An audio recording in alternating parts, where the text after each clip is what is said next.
Hello guys, നമസ്തേ. ഞാനിന്ന് ഉണ്ടാക്കാൻ പോകുന്നത് ചിക്കൻ കട്ട്ലറ്റ് പെട്ടെന്ന് റെഡിയാക്കാൻ പറ്റുന്നൊരു ചിക്കൻ കട്ട്ലറ്റിനെ കുറിച്ചാണ്. അതിന് വേണ്ടുന്ന ഇൻഗ്രീഡിയൻസ് 2 ഉരുളൻകിഴങ്ങ് പുഴുങ്ങി പൊടിച്ചത്, കുറച്ച് ചിക്കൻ പുഴുങ്ങി പൊടിച്ചത്, പച്ചമുളക്, സവാള കൊത്തി അരിഞ്ഞത്, മല്ലിയില, നാരങ്ങ നീര്, കരിയാപ്പില, ഉപ്പ്, ആവശ്യത്തിന് ഉപ്പ്, മഞ്ഞൾപ്പൊടി ഇട്ട് പുഴുങ്ങി, മഞ്ഞൾപ്പൊടി കൂടെ ചേർത്ത് കഴിഞ്ഞാൽ നല്ല ശകലം മഞ്ഞൾപ്പൊടി ഇട്ട് പുഴുങ്ങി വേണം ചിക്കനൊക്കെ എടുക്കാൻ. ഈ ചിക്കൻ എല്ലാം കളഞ്ഞിട്ട് പുഴുങ്ങി പൊടിച്ചെടുക്കണം.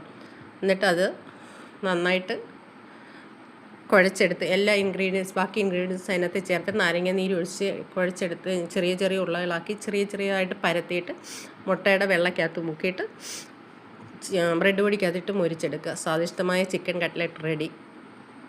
അതിൻ്റെ കൂടെ കഴിക്കാനായിട്ട് തക്കാളി ചട്നിയും കൂടെ. എൻ്റെ വീഡിയോ എല്ലാവർക്കും ഇഷ്ടപ്പെട്ടാൽ എനിക്ക് ദയവായിട്ട് സബ്സ്ക്രൈബ് ചെയ്യുക, ലൈക്ക് ചെയ്യുക, കമൻ്റ് ഇടുക.